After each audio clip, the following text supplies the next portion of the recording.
يا ربي صل على المختار طه البشير واغفر لنا كل زله وامحنا في النظير يا ربي صل على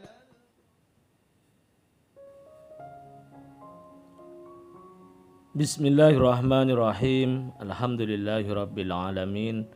Allahumma shalli wa sallim ala sayyidina Muhammadin wa ala ali sayyidina Muhammadin miftahi babi rahmatillah adada ma fil millah salatan wa salaman daimaini bidawami mulkillah. Allahumma shalli ala sayyidina Muhammadin salatan taghfiru biha dhunub wa tuslihu bihal qulub wa tantaliku bihal usub wa talinu bihal su'ub wa ala alihi wa sahbihi wa man ilaihi mansub. Assalamualaikum warahmatullahi wabarakatuh. Sahabat online yang dirahmati Allah, alhamdulillah kita bisa berjumpa kembali. Mudah-mudahan kita senantiasa diberikan kesehatan, umur panjang fi taatillah, juga senantiasa mendapatkan taufik dan hidayah dari Allah Subhanahu wa Ta'ala. Pada pertemuan kita kali ini, mari kita ngaji bareng Habibana Novel bin Muhammad Al-Idrus, yaitu tentang makrifat sejati, mengenal Allah Ta'ala dengan sebenarnya. Zaman sekarang ini kalau ngaji judulnya ma'rifat itu kayaknya sudah Masya Allah. Saya tambahin sekalian ma'rifat sejati biar semakin Masya Allah. Ini saya kenapa ngomong seperti ini? Karena Islam itu agama praktek. Agama praktek. Agama yang mengajarkan umatnya untuk ubudiyah mahdhah. Praktek ibadah dan tidak berharap pada siapa-siapa, hanya berharap dari Tuhan yang Maha Kuasa. Ubudiyah mahdhah, murni, nggak karena A, nggak karena B. Makanya ikrarnya tuh awal la ilaha illallah Muhammadun Rasulullah SAW. Asyhadu an la ilaha illallah wa asyhadu anna Muhammadan Rasulullah SAW. Artinya kita hanya melihat, meyakini Tuhan itu hanya satu, yaitu Allah. Yang bisa menghidupkan, maha menghidupkan hanyalah Allah. Yang maha berkuasa hanyalah Allah. Yang maha bisa hanyalah Allah. Kemudian kita meyakini, percaya penuh bahwasannya utusan Allah terakhir, penutup semua utusan adalah baginda Muhammad Sallallahu Alaihi Wasallam. Sehingga cara hidup yang paling baik dan benar adalah cara hidup yang dibawa oleh baginda Muhammad Sallallahu Alaihi Wasallam. Pola pikir yang paling baik dan benar adalah pola pikir yang dicontohkan oleh baginda Muhammad Sallallahu Alaihi Wasallam. Gerak dan diam yang paling benar dan paling baik adalah gerak dan diamnya baginda Muhammad Sallallahu Alaihi Wasallam. Sebagaimana Allah Ta'ala katakan, laqad kana lakum fi Rasulillahi uswatun hasanah. Laqad kana lakum, sungguh buat kalian semua dalam diri Nabi Muhammad SAW sudah terdapat contoh yang terbaik, uswatun hasanah, yang contoh yang terbaik. Tanpa kita harus dan tidak boleh kita menjelekkan siapapun, merendahkan siapapun, tapi kita meyakini the best is Nabi Muhammad SAW. Nah, ma'rifat itu adalah meyakini semua tadi, kemudian menunjukkannya dalam kehidupan sesuai yang sudah dicontohkan Nabi Muhammad Sallallahu Alaihi Wasallam. Itu namanya ma'rifah. Jadi ma'rifah itu bukan duduk ngelamun kemudian berkata Allah terus ngelamunkan Allah. Ya, bukan itu ma'rifah. Ya, ma'rifah itu bukan kemudian merasa rasakan. Ya, merasa rasakan Allah dirasa-rasakan, bukan itu ma'rifat. Ma'rifat itu adalah praktek seperti prakteknya Nabi Muhammad sallallahu alaihi wasallam. Suruh banyak zikir, betul. Ya, Rasulullah banyak berzikir. Suruh banyak sedekah, betul. Rasulullah SAW banyak sedekah. Suruh banyak qiyamul lail, betul. Baginda Muhammad SAW hatta tawarramat qadamah, qiyamul lail sampai kedua kaki beliau, telapak kaki beliau bengkak. Suruh banyak cari ilmu, betul. Para anbiya wal mursalin, ya, itu selalu cari ilmu. Dan Nabi Muhammad SAW paling suka duduk di majelis ilmu. Suruh menyayangi anak, betul. Nabi Muhammad SAW, ya, secapek apapun pulang dari luar kota yang dicari cucu beliau SAW. Rasulullah jadi merangkak, cucunya naik ke punggung. Suruh nyayangin pasangan hidup, betul. Nabi Muhammad SAW manusia yang paling baik dan paling sayang pada keluarganya. Khairukum li ahli, yang paling baik di antara kalian, yang paling baik pada keluarganya. Dan aku di antara kalian semua, sabda Nabi Muhammad SAW, yang paling baik. Itu Rasulullah SAW. Bagaimana sama istrinya beliau lomba lari, bagaimana sama istrinya beliau saling menyuapi gitu ya, suap-suapan ya. Bagaimana sama istrinya di dalam kamar beliau menggendong istrinya, ya, menggendong Sayyidatuna Aisyah radhiyallahu taala anha. Semua praktek kehidupan, ya, semua praktek kehidupan yang dicontohkan Nabi Muhammad SAW, itulah namanya ma'rifah. Jadi ma'rifah itu bukan dia melamun gitu. Aku kenal Allah, terus ngarang bahasa aneh-aneh. Ya, ngarang bahasa aneh-aneh. Karena kalau kita pelajari sejarah kehidupan Nabi Muhammad SAW, sebagaimana di Al-Quran disebutkan, wa ma khalaqtul jinna wal insa illa liya'budun. Tidak aku ciptakan jin dan manusia kecuali liya'budun, untuk mengabdi, menyembah aku. Ahli tafsir mengartikan liya'budun karena bahasa Arab, ya. Al-Quran itu kan berbahasa Arab. Liya'budun artinya ibadah di sini apa? Abadah ya'budu ibadatan. Di ayat ini artinya apa? Artinya arafa ya'rifu ma'rifah liya'rifuni, agar mereka mengenal aku.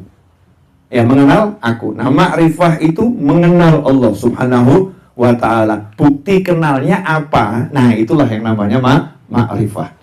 Semua orang boleh toh ngaku kenal sama Habib Novel, boleh enggak? Saya kenal Habib Novel, boleh? Boleh. Cuman sama Habib Novel diakui tidak. Kamu ngaku kenal sama saya, sholat tidak, kata Allah Ta'ala. Kalau kamu kenal sama saya, pasti kamu sholat. Kamu ngaku kenal sama saya, tapi puasa tidak. Kalau kamu kenal sama saya, kamu puasa akan dijalankan dengan baik. Ngaku kenal sama Habib Novel bin Muhammad Al-Idrus, saya tanya, anak saya berapa? Nggak tahu, palsu. Itu namanya nggak kenal. Ngaku kenal dengan Habib Novel bin Muhammad Al-Idrus, ya, tapi diajak Zoom online aja, nggak pernah mau ikut. Iya. Ngaku kenal dengan Habib Novel bin Muhammad Al-Idrus, bantu share aja nggak mau. Ya, ini namanya bukan kenal. Ya, ngaku kenal dengan Habib Novel bin Muhammad Al-Idrus, nanya rumahnya Habib di mana. Nah, itu namanya belum kenal. Kenal itu butuh bukti.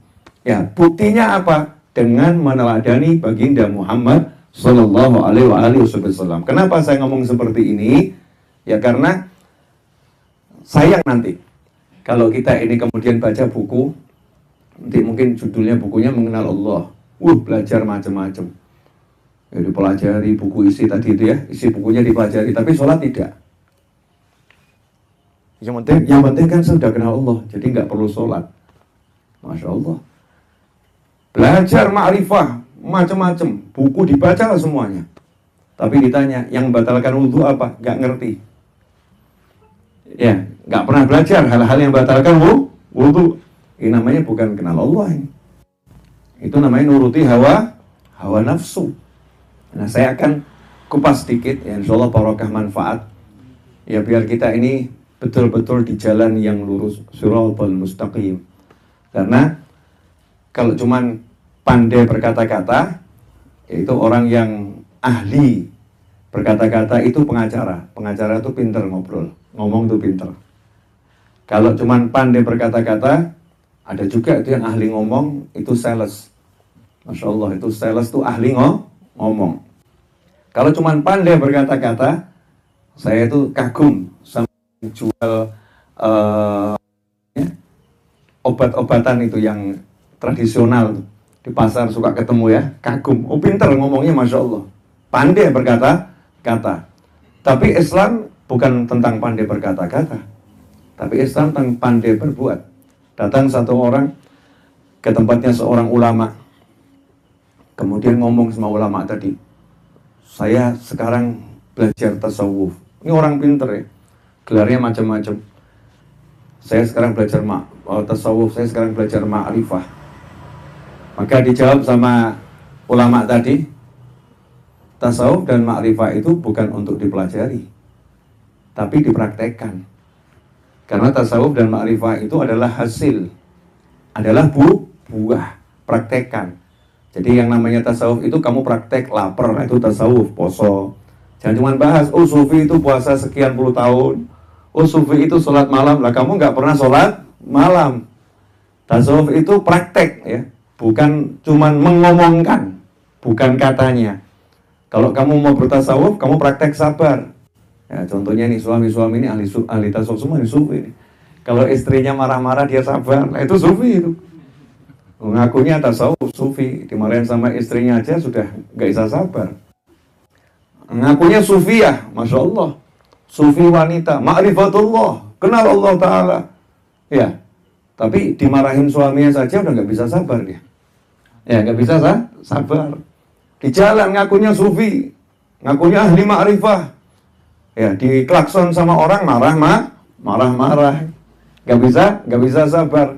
Tasawuf itu praktek, bukan kata-kata. Makanya saya ketemu ulama-ulama yang bertasawuf, itu yang diobrolkan, kalau ngobrol, syarat sahnya sholat, rukun-rukun sholat, kamu sunnah Nabi jalankan, jangan tinggalkan sunnah Nabi. Masih ingat satu ulama besar nih, kalau kita baca kitabnya Habib Abdullah bin Abdul Haddad, itu disebutkan ada satu ulama besar, pergi berkunjung, mau mengunjungi seorang yang dipandang sebagai wali. Ini orang waliullah, orang soleh, sehingga dari setiap kota datang ke sana mau cari barokahnya. Termasuk ulama yang satu ini. Ulama yang satu ini datang mau cari berkahnya wali. Memang kita disuruh cari berkahnya wali. Tapi yang cari ini ulama, orang soleh, bukan sembarang orang. Jadi dia bisa bedakan mana wali asli, mana wali palsu. Atau yang belum layak dipandang sebagai walinya Allah Subhanahu wa Ta'ala. Berangkat beliau. Nah, sampai di lokasi, beliau tanya, rumahnya fulan nih, wali di mana? Di sana. Cuman sebentar lagi mau ke masjid. Ya udah, ditunggu di masjid. Pengen ketemu. Nah, sampai di masjid, beliau melihat wali tadi meludah ke arah kiblat. Di luar masjid, tapi meludahnya ke arah kiblat. Maka beliau langsung pulang. Dan saya nggak jadi ketemu walinya itu. Kenapa? Masa ada wali kok meludah ke arah rumah kekasih? Kiblat kan Ka'bah ya, ta'zim, tempat yang harus diagungkan. Masa dia meludah ke arah Ka'bah, ke arah sana? Jadi kalau dia wali nggak akan seperti itu. Cari wali yang lain saja. Yang ini buat orang itu terserah. Kalau saya nggak mau wali yang seperti ini. Ini ulama tuh mengukur wali seperdetail itu. Jadi kalau memang syariatnya nggak dijalankan, ya enggak. Makanya kita kalau mau cari ilmu, ya betul-betul cari orang yang ahli menjalankan syariat. Ya ahli menjalankan syariat. Bukan cuman tampak punya sesuatu. Mohon maaf. Kalau tampak punya sesuatu itu jadi bagi kita, oh Masya Allah. Nanti ada orang bisa mindah hujan, dia wali nanti. Ya, nanti ada orang bisa datangkan hujan dianggap wali. Nanti ada orang bisa tiba-tiba terbang gitu ya, dianggap wali. Wali itu kalau kamu lihat perempuan cantik bisa nundukkan kepala, itu wali itu. Ya, kamu tahu tetanggamu sakit, kamu mau menjenguk, nah, itu wali. Wali. Kamu lagi sibuk apapun dengar suara azan, kamu mau dengarkan, nah, itu wali. Ya, waliullah itu. Kamu jalan lihat ada orang yang butuh pertolongan, kamu bantu. Nah, itu wali. Itu ciri-ciri waliullah udah ada pada dirinya. Tapi kalau perbuatannya melanggar syariat, nah, ini tidak bisa dikatakan orang tersebut waliullah. Bagaimana seorang wali melanggar aturannya Allah Subhanahu wa Ta'ala? Ya, ini secara keilmuan seperti itu. Ini mukadimah, belum ceramah. Ini tegang semua, kenapa nih di sini? Ya, Ma'rifah, judulnya kan keren, Ma'rifah sejati. Sengaja judulnya begitu, biar pada nonton orang-orang.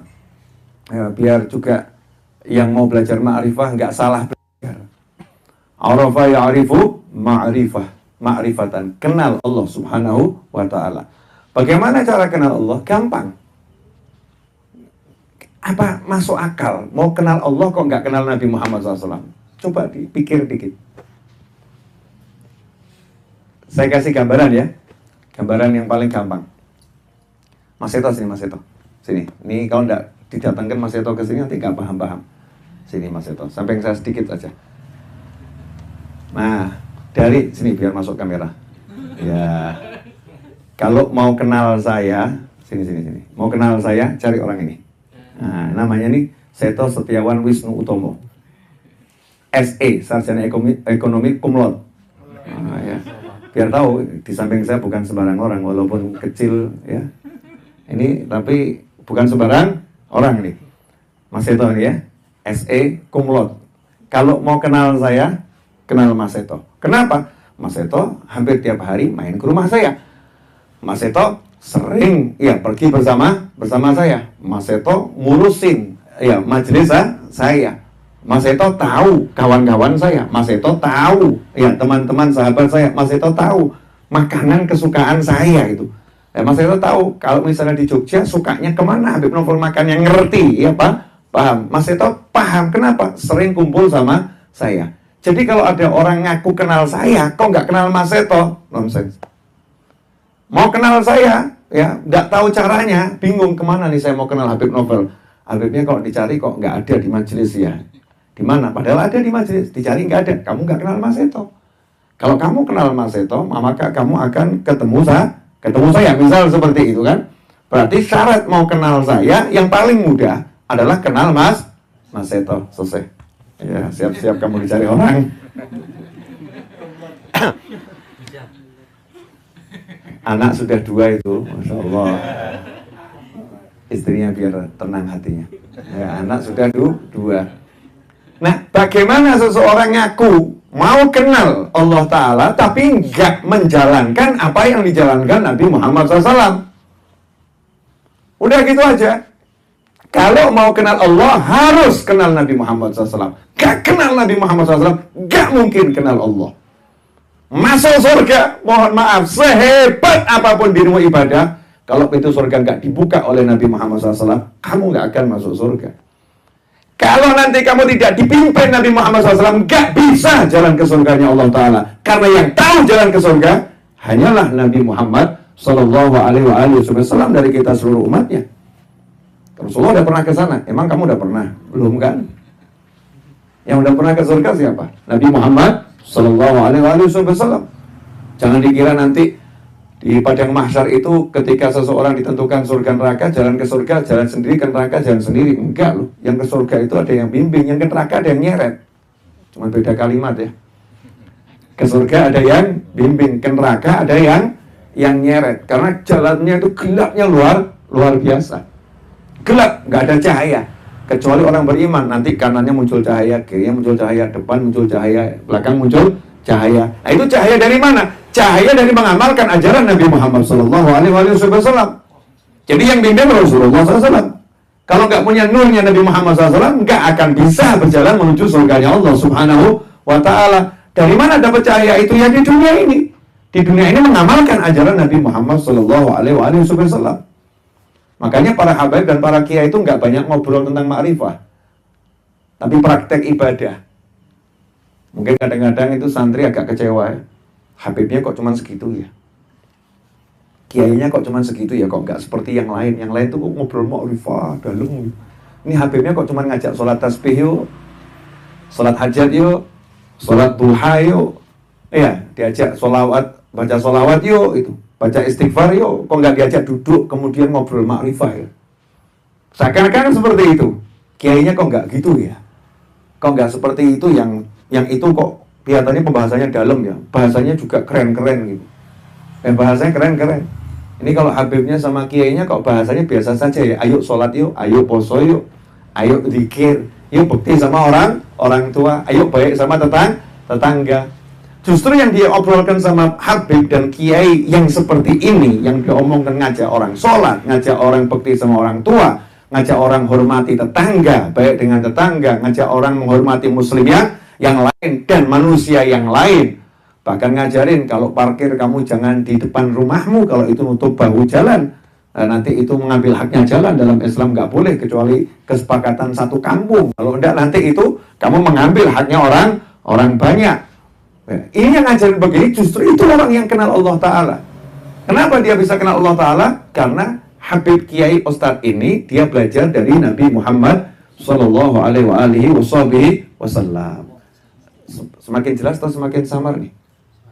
Semakin jelas ya. Jadi kalau mau ma'rifah itu mau kenal Allah lewat siapa? Rasulullah SAW. Tidak ada ma'rifah langsung ke Allah. Saya kenal Allah. Kamu kenal setan itu.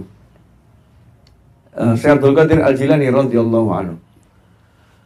Ini kalau bicara ma'rifah, Syekh Abdul Qadir Al-Jilani kan master. Iya, master. Coba baca kitabnya Al-Ghunyah. Kitabnya Syekh Abdul Qadir Al-Jilani judulnya Al-Ghunyah. Yang diajarkan apa? Semua ibadah itu. Semua ibadah. Mulai puasa, mulai sholat, ya, semuanya diajarkan. Zikir, wirid. Gak ada ajaran ngelamun. Ya, gak ada ajaran ngelamun. Semuanya ibadah. Itu Syekh Abdul Qadir Al-Jilani radhiyallahu anhu. Suatu ketika, dan kita lihat hidupnya Syekh Abdul Qadir Al-Jilani radhiyallahu anhu. Dari kecil sampai beliau wafat. Hidupnya ibadah. Nasihatin orang untuk takut sama Allah Subhanahu wa Ta'ala. Dalam perjalanan hidup beliau radhiyallahu anhu, di tengah padang Sahara atau di hutan belantara, di malam yang gelap gulita, tiba-tiba malam itu berubah menjadi siang terang benderang, seperti jam 12 siang kalau di Indonesia. Terang benderang. Ada cahaya yang luar biasa. Seperti kalau kita di stadion lihat sepak bola itu ya, lapangannya jadi terang benderang ya. Padahal itu malam hari karena lampu yang luar biasa. Maka saat itulah ada suara dari yang nggak ada rupa berkata, "Wahai Abdul Qadir, mulai hari ini semua yang haram jadi halal buat kamu. Aku adalah Allah." Nah, coba ini kalau kita di kamar gelap-gelap atau muncul cahaya, satu kamar terang benderang, terus ada suara tanpa rupa, mulai hari ini kamu jadi wali besar, menggantikan semua wali yang ada di Yogyakarta. Besok ada status, aku wali baru. Mungkin gitu ya. Naudzubillah min dzalik kalau nggak punya ilmu. Syekh Abdul Qadir Al-Jilani radhiyallahu anhu begitu dengar suara tersebut, ambil batu dilempar, nyingkir wahai yang terkutuk. Dilempar, langsung gelap lagi.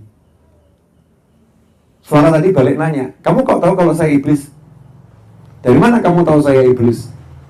Jawabannya sederhana, syariat. Gak pernah judulnya Allah merubah yang haram jadi halal untuk siapapun. Hukumnya Allah yang haram sampai ke apapun haram. Gak pernah jadi halal. Nah, mungkin yang nonton ini ngomong, itu Pip, katanya kalau dalam kondisi tertentu kan yang haram jadi diizinkan. Ya bukan jadi halal, diizinkan dalam kondisi darurat. Misalnya di tengah padang Sahara nggak ada makanan, mau mati. Kalau nggak makan mati. Ketemunya kok daging babi. Nah itu boleh diambil sedikit, dimakan, menyambung nyawa, boleh. Hukumnya apa? Haram, tapi diizinkan. Haram, diizinkan artinya nggak kena dosa kondisi itu, tapi sedikit tuh ya. Nah kalau sampai kenyang, sampai blokek gitu ya haram. Dosa itu hanya untuk nyambung nyawa, dikit nyambung nyawa. Itu karena nyawa ini sangat berharga. Tapi kalau 3 piring namanya bukan nyambung nyawa. Itu nurutin nafsu kalau seperti itu. Nah, Syekh Abdul Qadir Al-Jilani bisa ngerti itu iblis, padahal dahsyat kesaktiannya luar biasa. Gara-gara apa? Pegang syariat. Nah itu namanya kenal Allah. Kenal Allah itu kenal halal mana, haram mana. Itu namanya ma'rifah. Mana makruh, mana mubah, mana sunnah. Itu namanya ma'rifah. Jadi ma'rifah itu mengenal hukum-hukum Allah subhanahu wa ta'ala. Ma'rifah itu ta'zim sama orang tua. Itu ma'rifah. Ma'rifah itu sayang dengan pasangan hidupnya. Itu ma'rifah. Ma'rifah itu sayang dengan sesama makhluk Allah ta'ala. Itu ma'rifah.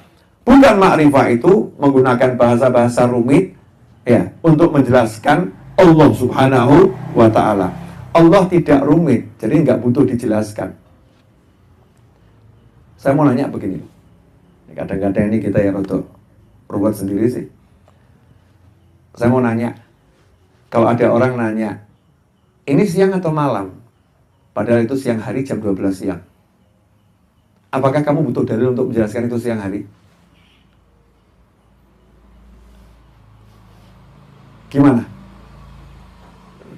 Di tengah alun-alun, jam 12 siang, panas luar biasa, ada orang nanya, ini siang atau malam? Jawabannya enaknya apa?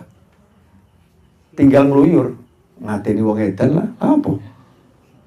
Kan itu di antara satu hilang akal, yang kedua mabuk, sehingga nggak tahu itu siang atau malam. Kalau orang waras, ya paham ini siang hari, nanya ini siang atau malam, ya itu berarti kurang kerjaan misalnya gitu ya. Kecuali niatnya mau ngasih nasihat sama seseorang, tapi normalnya orang nggak akan seperti itu. Lah kita apakah perlu menjelaskan sama orang tersebut? Ya nggak perlu. Maka kalau orang nanya Allah gimana? Kamu mau kenal Allah, sholat. Mau kenal Allah, kamu tuh bukti sama orang tua. Kamu mau kenal Allah, puasa Ramadan jalankan. Nanti kamu akan kenal Allah subhanahu wa ta'ala. Sebetulnya kalau kamu nggak kenal Allah tuh ya agak aneh. Mau sampai kamu kok nggak kenal Allah subhanahu wa ta'ala. Yang ngasih kamu hidup, yang ngasih kamu segala kenikmatan, yang buat jagat raya. Kenal Allah caranya bagaimana? Kenalilah kelemahanmu, kamu akan melihat kebesaran Tuhanmu. Selesai, kenal kita ini lemah, nanti kita kenal Allah maha kuat, luar biasa. Nah, ikhwani rahimakumullah. Itulah ma'rifah sejati. Jadi ma'rifah sejati adalah ma'rifah dalam arti menjalankan syariat Nabi Muhammad sallallahu alaihi wasallam, bukan melamunkan Allah subhanahu wa ta'ala. Jelas sampai di sini? Ini wajahnya masih tegang-tegang terus kenapa? Bukan wajah-wajah ahli ma'rifat, bukan kan ya? Karena ahli ma'rifat itu wajahnya teduh, gak tegang. Ya, orang yang kenal sama Allah tuh kira-kira tenang gak hidupnya? Tenang. Contoh misalnya begini. Cari duit. Orang kenal Allah cari duit. Beda dengan orang yang gak kenal Allah cari duit. Orang kenal Allah cari duit, judulnya apa? Allah memerintahkan saya untuk bekerja yang halal. Orang kenal Allah cari duit, jalankan usaha yang halal. Dia nggak butuh dengan yang namanya dapat hasil. Karena hasil dalam keyakinannya bukan urusan saya. Hasil itu urusannya Allah subhanahu wa ta'ala. Sehebat apapun kamu berupaya, kamu tidak bisa menciptakan hasil. Nggak bisa. Siapa bisa menciptakan hasil? Nggak bisa.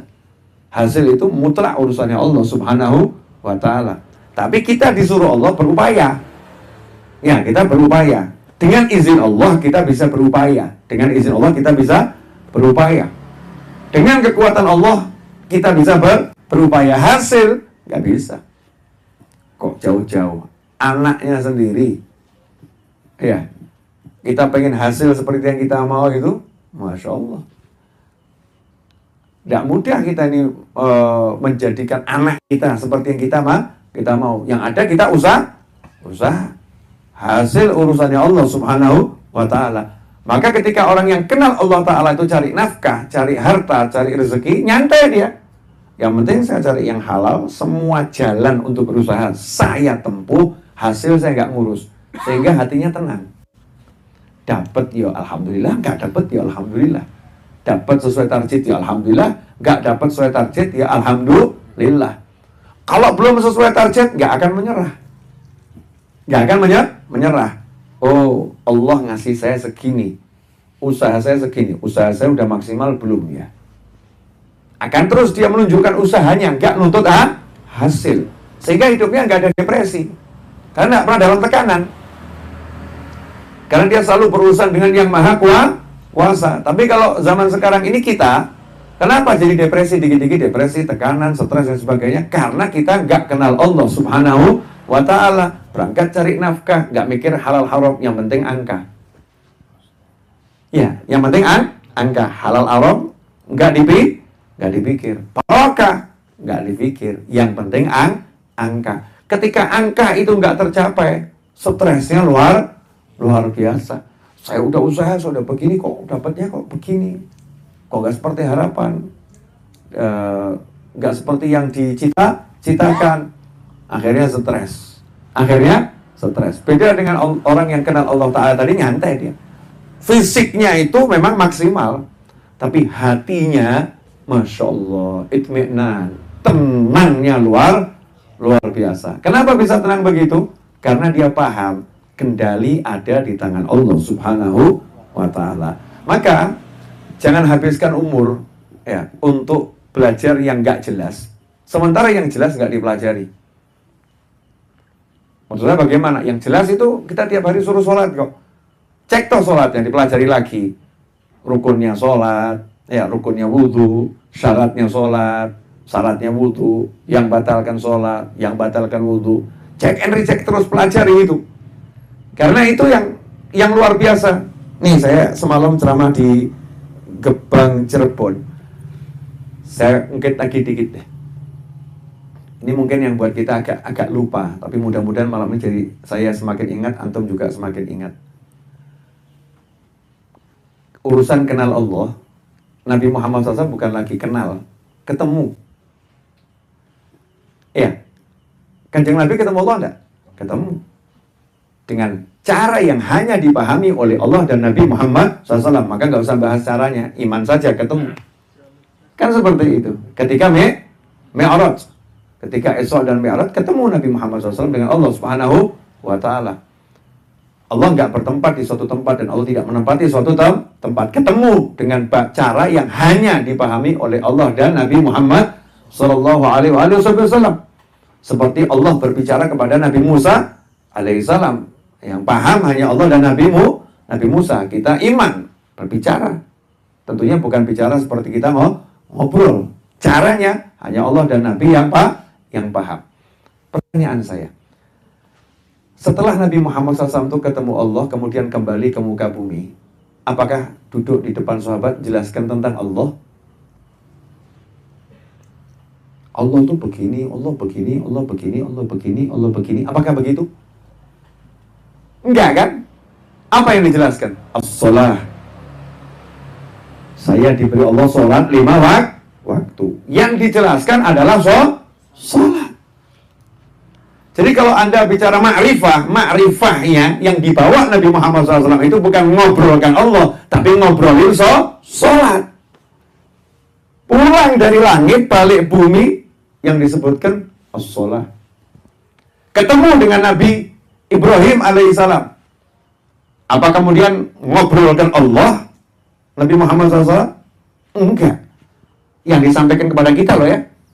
Yang diobrolkan apa? Yang diobrolkan tanahnya surga itu subur, tanamannya ucapan subhanallah walhamdulillah wala ilaha illallah wallahu akbar. Riwayat yang lain la haula wala quwata illa billah. Sampaikan kepada umatmu untuk perbanyak ucapan la haula wala quwata illa billah atau subhanallah walhamdulillah wala ilaha illallah wallahu akbar. Itu ma'rifat. Diajak amal agar nanti di surga punya perkebunan yang luar biasa. Ya. Kemudian ketemu dengan Nabi Musa alaihissalam. Apakah ngobrolkan Allah? Enggak. Yang diobrolin apa? Tentang kita, umatnya Nabi Muhammad SAW. Nggak akan mampu sholat 50 waktu. Nggak mampu sholat 50 waktu. Minta agar sholatnya ini dari pahalanya aja 50 waktu. Tapi sholatnya seringan mungkin. Ya. Bertemu dengan Nabi Adam alaihissalam. Apakah bahas Allah Ta'ala? Enggak.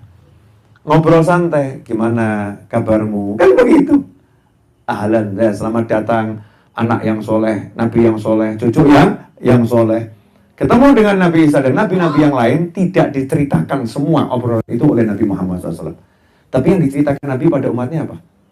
Urusan sholat. Urusan sholat. Itu ma'rifah. Jadi kalau antum belajar sama para habaib dan para kiai di pondok-pondok, kemudian dapatnya kok ilmu sholat, ilmu puasa, ilmu zakat, ilmu haji, dan ilmu-ilmu yang ada dalam syariat, itulah ma'rifat pada Allah Subhanahu wa ta'ala yang sebenarnya. Nanti kalau itu dijalankan, sholat dijalankan, Allah akan kasih sesuatu di hati. Nah, yang dikasih di hati ini nggak boleh diomongkan. Itu rahasia ilahi. Oh, namanya asrar ilahiyah kok diomongkan. Kalau orang bocorkan rahasia itu kira-kira dihukum atau nggak dihukum? Dihukum. Rahasianya Allah dibocorkan nggak mungkin. Jadi nggak ada wali membocorkan rahasia ilahi, nggak ada. Ya, yang di sini. Saya mau kasih gambaran malam saya sampaikan. Ini ilmu simple, sederhana, tapi buat saya menyenangkan. Mudah-mudahan buat antum juga menyenangkan. Ini mayoritas sudah menikah, ada beberapa mahasiswa depan saya ini yang sebentar lagi juga akan menikah insya Allah. Ya kan pasti ya, maksudnya nggak pengen nikah sebentar lagi. Ya, ada juga yang masih SD di sini, masih anak-anak ya. Iya, maksudnya masih anak-anak tapi gitu kan. Insya Allah di belakang sana ada beberapa istrinya bapak-bapak gitu. Ya, istrinya bapak yang ada di samping saya dan depan saya. Nanya sederhana, menikah itu ibadah atau bukan ibadah? Menikah itu ibadah. Hukumnya aslinya sunnah. Ya aslinya sunnah. Tapi dalam perjalanannya menikah itu hukumnya bisa wajib untuk orang-orang tertentu. Ya bisa wajib untuk orang-orang tertentu. Oke. Setelah menikah terjadi hubungan suami istri. Hubungan suami istri itu kalau misalnya suami pegang tangan istri, istri pegang tangan suami, ini ibadah atau bukan ibadah nih? Ibadah. Pertanyaan saya, ini agak, ya ada anak-anak, jadi kita pakai bahasa yang sehalus mungkin. Malam pertama setelah pernikahan, di dalam kamar, lampu dimatikan, terjadi hubungan suami istri yang sangat seru. Ibadah atau bukan ibadah? Ibadah. Tapi sayangnya, ya, ternyata pasangan suami istri ini pasang kamera CCTV dengan infrared yang high resolusi. Kemudian besoknya disiarkan ulang di YouTube. Saya mau nanya, itu ibadah atau maksiat? Loh, katanya tadi ibadah. Ibadah atau maksiat? Maksiatnya mana? Menceritakan itu kepada orang lain dalam bentuk itu gambar visual. Betul. Jadinya itu maksiat. Dalam hukum yang ada di Negara Kesatuan Republik Indonesia, seseorang yang melakukan seperti itu bisa dihukum atau nggak bisa dihukum? Bisa dihukum karena menyebarkan konten pornografi. Betul. Oke. Padahal itu dengan siapa? Dengan pasangan hidupnya yang terdaftar, sah menurut negara. Dan sah menurut agama. Kenapa jadi dosa? Karena dipertontonkan kepada khalayak ramai, orang umum, area publik. Ini bukan area publik, ini area pribadi, nggak boleh dibawa ke umum. Maka dalam hadis nggak boleh itu. Orang yang menceritakan hubungan dengan pasangannya diceritakan pada orang lain, itu nggak boleh. Yang terjadi di ranjang nggak boleh diceritakan sama orang lain. Menceritakan saja nggak boleh. Nah itulah ma'rifat sama Allah Ta'ala. Kamu nggak boleh cerita-ceritain makrifat hatimu itu ke manusia yang lain.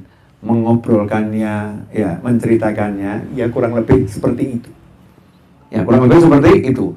Nah, kalau ada di buku-buku tasawuf itu, kalimat-kalimat yang jelimet, yang berat dan lain sebagainya, itu buku bukan untuk khalayak ramai. Untuk pasangan suami istri. Artinya hanya untuk guru dan murid.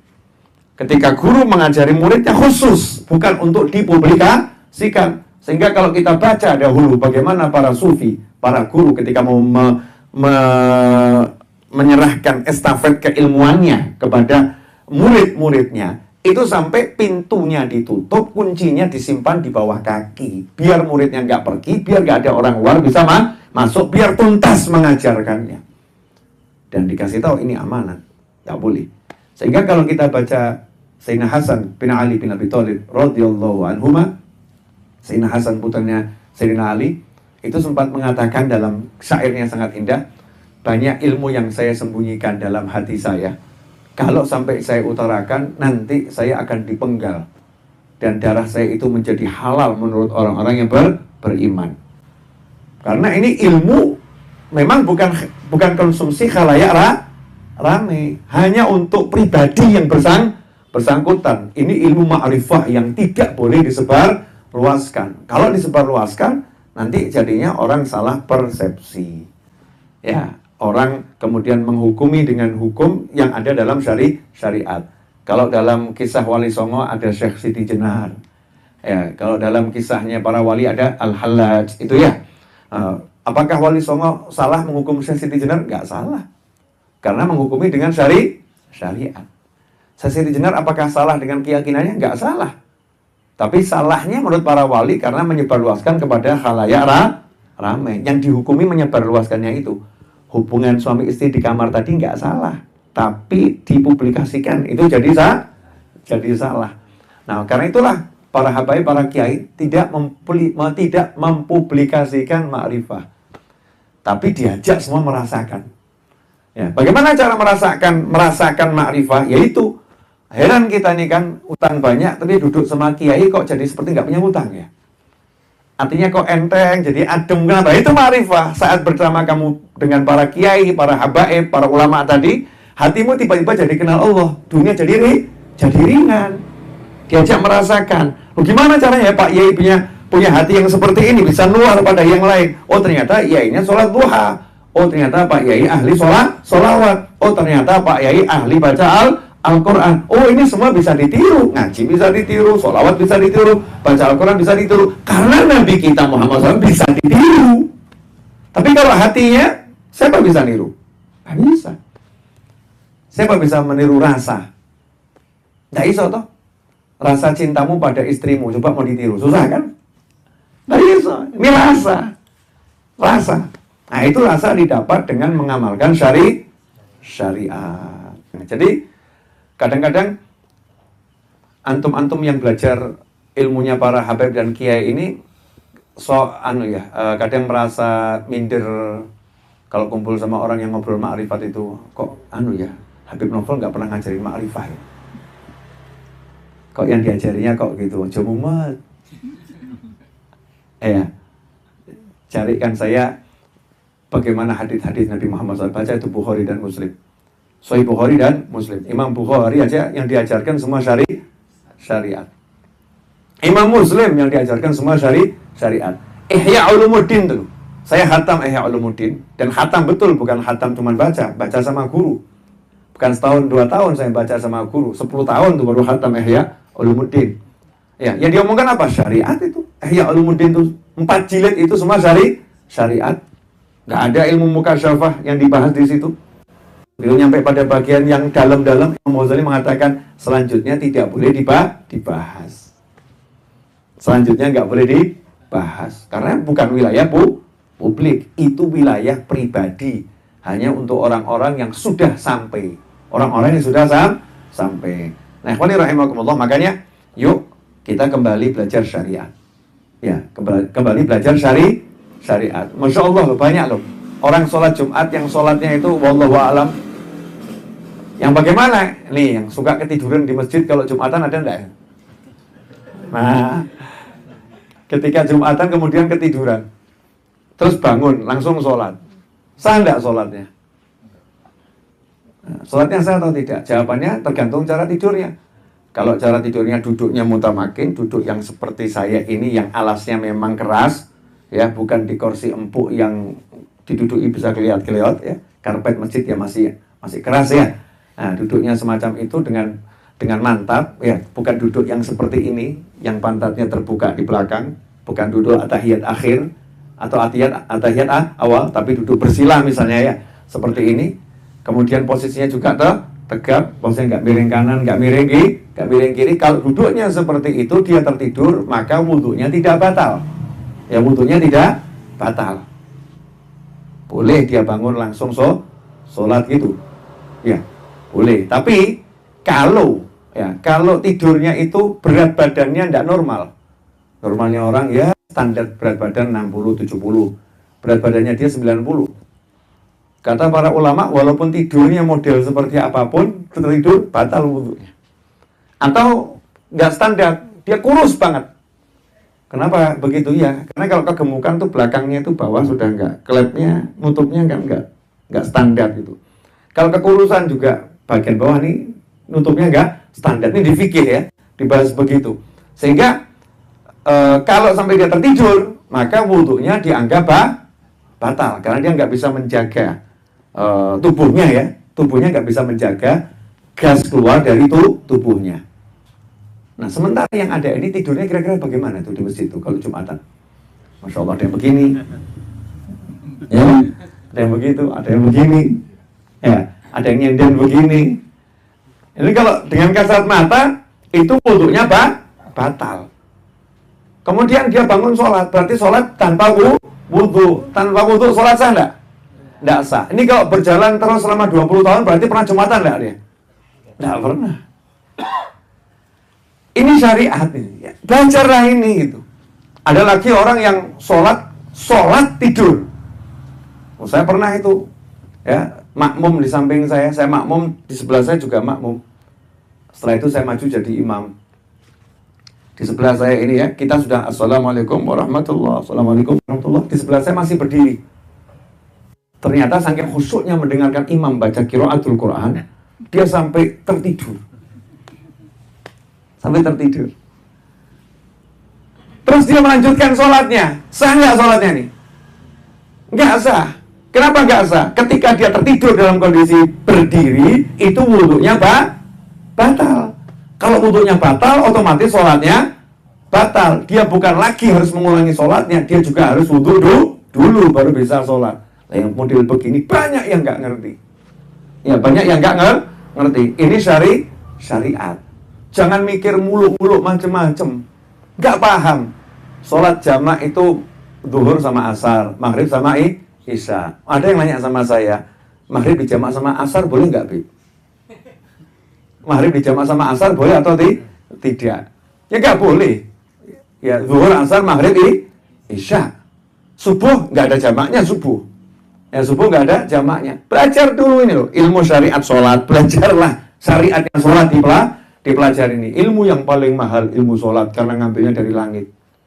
Yang ngambilnya dari langit. Mau kita belajar kok nggak pede, nggak bangga gitu ya. Orang kalau dengar ilmu dari planet Mars dibawa oleh astronot itu langsung pengen ngerti ada ilmu apa.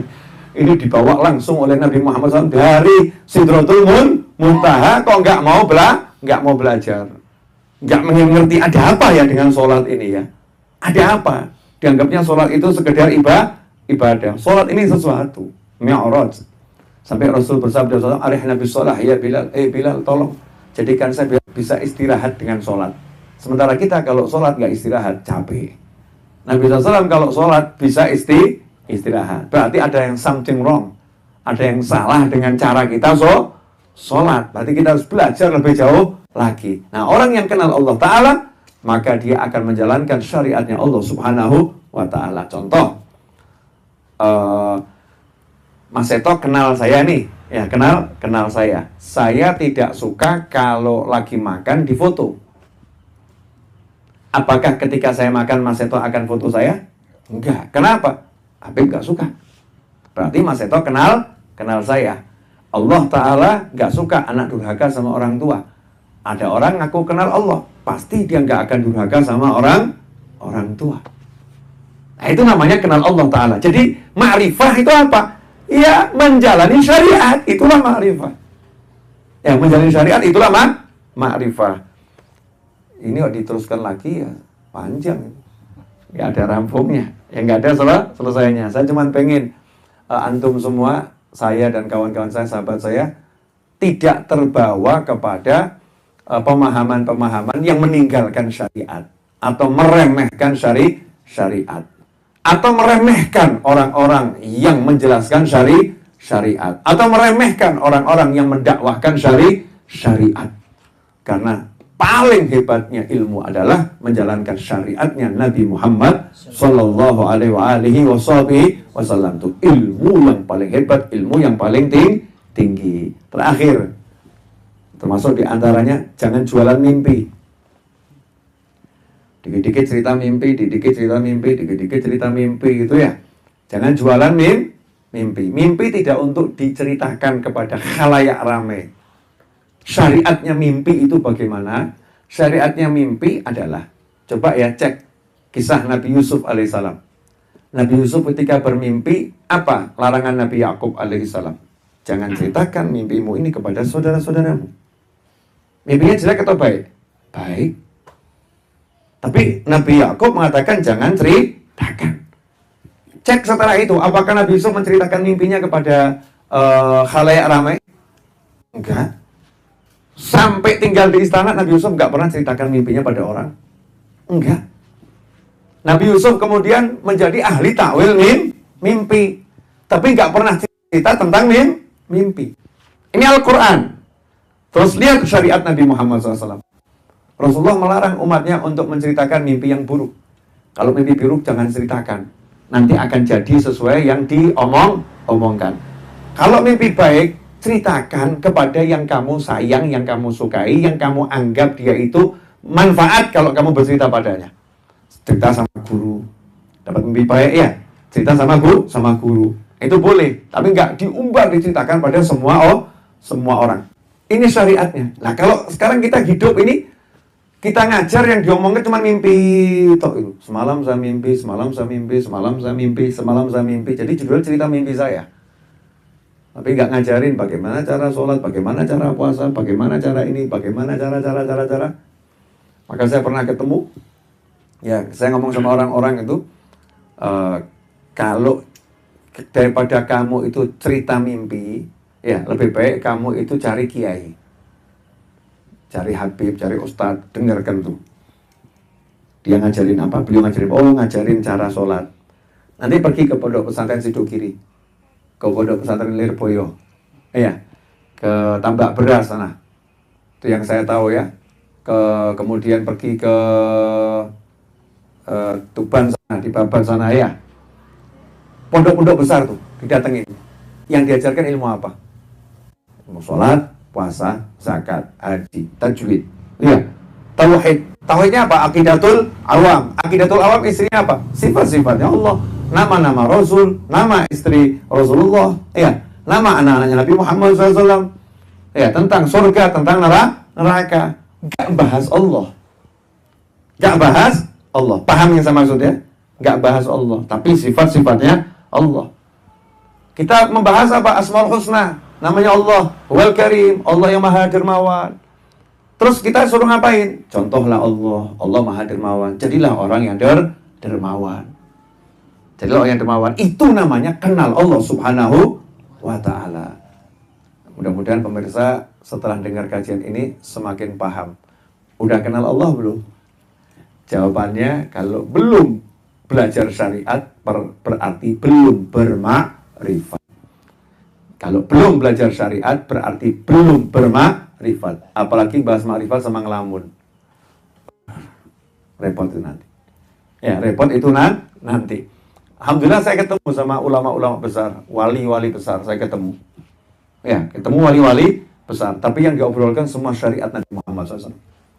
Yang diomongkan itu di kitab Bukhari. Nih, Rasulullah bersabda hadisnya begini, ini begini. Ya, diobrolkan nih, Sahih Muslim, nih kitabnya seperti ini. Bahas kitab itu. Yang dibahas itu kitab hadis, kitab tafsir. Nah, salah satu contoh ini yang saya baru peroleh. Coba Mas Seto, saya diambilkan teh Mas Seto. Terjadi ketidakadilan di antara kita Mas Seto. Saya mau ngasih ilmu, ini ngasih ilmu seadanya. Ya, Mas Seto belum makrifah rumah ini. Maka Pak Agus suruh Mas Reza, kamu ini kan, karena yang punya rumah lebih paham. Seadanya teh ya, jangan buat baru. Nanti kelamaan ngasih ilmunya. Nah, ini mau ilmu cepat. Saking senangnya jadi lupa. Masya Allah. Memang biasa di Majlis Ar-Raudhah begitu. Saya di Solo begitu, di sini juga begitu. Berarti memang udah sama. Di Solo tuh semua jamaah dikasih, saya nggak dikasih.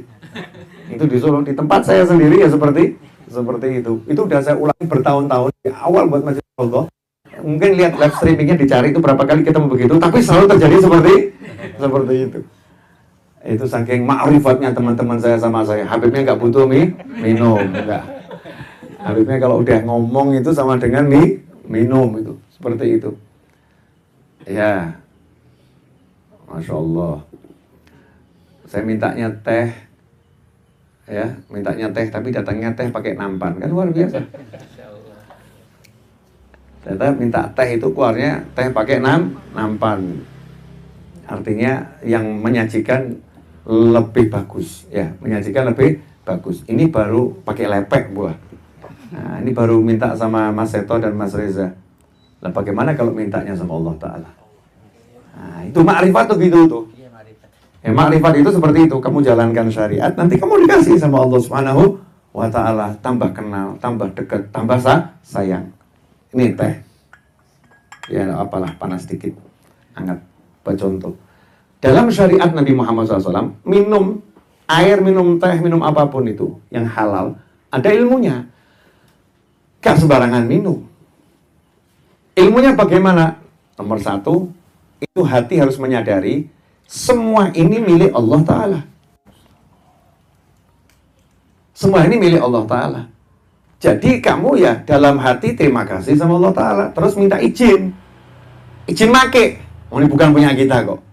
Ya izin pakai. Izin pakainya itu bahasa syariatnya kullu amrin dzibalin la yubda'u fihi bismillahirrahmanirrahim fahuwa aqta'u kama qala sallallahu. Segala tindakan yang dalam prosesnya membutuhkan peran akal untuk melakukannya, artinya bukan sesuatu yang sifatnya spontan gitu ya, butuh proses, maka yang baik itu harus diawali dengan bismillahirrahmanirrahim atau bismillah. Maka ketika minum kita minta izin sama Allah Ta'ala, bismillah. Ya Allah, dengan namamu ini. Ya, itu minta izin ya Allah, pakai namamu saya minum ini.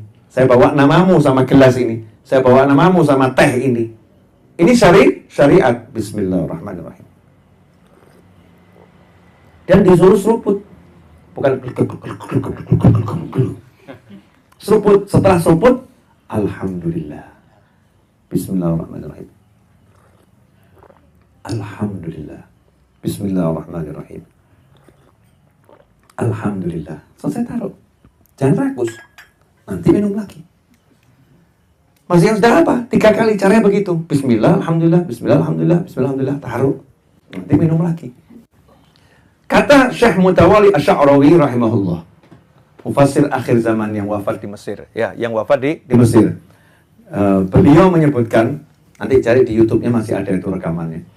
Siapa yang minum dengan cara seperti ini, cara Nabi Muhammad SAW, maka selama minuman itu ada di rongga tubuhnya, tidak akan diilhami maksiat oleh siapapun. Dia akan dijaga dari bermaksiat. Jadi kalau kita ini kok gampang maksiat, berarti ya makan minumnya mungkin nggak sesuai syariat.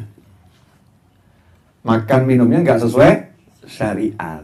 Kalau makan minumnya sesuai syariat, maka yang dimakan, diminum ini akan menjaga kita dari bermaksiat. Ini dampak menjalankan syariat. Itu ma'rifah. Makanya hidupnya nggak sesuai syariat kok ngakunya dapat macam-macam. Ya kita akan merendahkan orang. Ya kalau memang merasa begitu terserah. Cuman saya mau ikut syariat saja. Ikut syariat. Emang kecuali ada ya wali-wali yang tingkatannya majdzub, wali tingkat tinggi. Walinya sesuai syariat, cuman kitanya belum paham syariatnya. Ilmunya gak nutuk kita.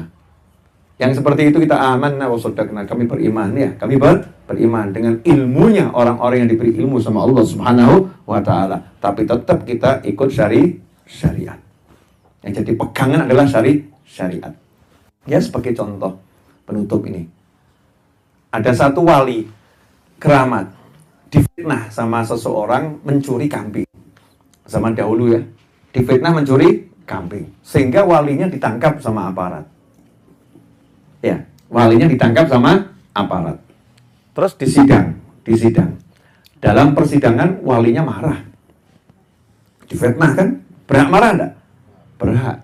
Saya ini bukan maling, saya nggak mencuri kambing. Hakimnya mengatakan yang menuntut kamu punya 2 saksi. Kalau kamu mencuri kambing. Nah, syariat ini menghukumi dengan yang lahiriah. Kalau lahiriahnya ada orang memang punya saksi, kamu mencuri kambing, ya udah, kamu diamankan dulu di sidang. Sekarang kita ikuti proses sidangnya, Bapak. Kalau begitu saya akan datangkan saksi juga, kata walinya. Bapak punya saksi kalau Bapak bukan pencuri? Punya. Saya punya saksi, saya bukan pencuri. Siapa saksinya? Kambingnya saya suruh bersaksi. Keren nih wali. Kambingnya mau disuruh bersaksi. Maksudnya gimana? Nanti kambingnya akan ngomong kalau dia bukan saya curi. Kambingnya mau ngomong. Kata hakimnya, mohon maaf Pak, dalam syariatnya Nabi Muhammad SAW, saksi itu harus manusia. Ya, jin, kambing nggak bisa jadi saksi. Semakin marah walinya. Ya, semakin marah. Langsung mengeluarkan karomahnya, keramatnya. Nunjuk langsung ke arah hakim. Kamu dimakan sama bumi. Bumi! Tenggelamkan orang ini. Itu langsung gempa. Mejanya hakim ini turun ambles. Tapi hakimnya ini hakim jujur. Dia hanya menjalankan syariat. Maka teriak, ya Rasulullah, tolong saya. Saya hanya menjalankan syariatmu, wahai baginda Muhammad SAW. Langsung berhenti. Gempanya langsung berhenti. Hasilnya gimana? Yang fitnah langsung minta maaf. Kenapa? Lah ngerti hakimnya model kayak gini, sing di fitnah model kayak gini, oh nekat, remuk aku. Sadar dia. Nah, betul itu apa namanya, ulamanya betul. Saya fitnah dia, betul dia. Akhirnya sadar itu. Tapi jangan kamu coba-coba fitnah. Ya, jangan coba-coba fitnah. Naudzubillah min dzalik. Itu syariat. Syariat itu tetap ditegakkan. Padahal yang dilawan ini orang keramat. Tidak ada niatan menghina loh, tidak ada. Murni jalankan syariat, aturannya begini, itu saya suruh gimana? Tidak boleh kambing jadi saksi. Ini hakim yang jujur. Ini kekuatan syariat. Itu namanya ma'rifah. Jadi ma'rifah itu kalau seseorang menjalankan syariat. Saya mau kenal teh ini. Gimana caranya saya kenal teh ini? Ya minum tehnya.